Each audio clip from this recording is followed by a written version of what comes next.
Let's take some time to review respiratory protection and expectations.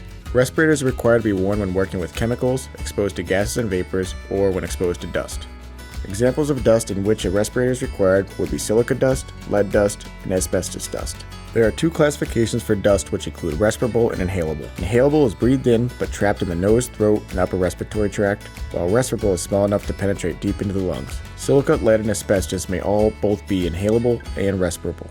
Long-term exposure to silica dust can lead to silicosis, an incurable disease that restricts the lungs' ability to extract oxygen from the air you breathe in. Even limited exposure to asbestos dust can lead to asbestosis, and exposure to lead dust can cause elevated lead levels in the blood.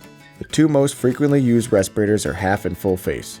Prior to wearing any type of respirator, a medical evaluation, additional training, and a fit test are required. Any user of a respirator may not have facial hair that contacts the ceiling surface. No beards, long sideburns, or goatees. A neatly trimmed mustache is generally acceptable.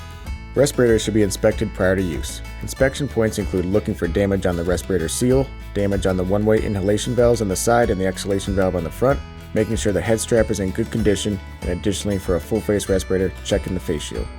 Choosing the correct filter for the hazard you're exposed to is important. The three main filters include a P100 dust filter, OV charcoal filter, and a combination filter, OV P100. Any one of these is compatible with either respirator. After the respirator inspection, a positive and negative pressure check should be done to ensure your respirator's fitment is satisfactory. A positive pressure check includes closing off the exhalation valve and breathing out gently. The mask should lift off your face, but no air should be escaping.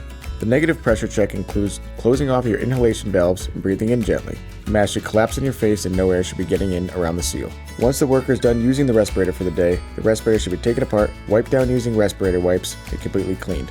The respirator should be reassembled once clean and dried, and tested to make sure it is in proper working order. The respirators should be stored in a sealable bag or container, separate from the filters. Respirators are not a replacement for proper engineering controls and are often used in conjunction with engineering controls.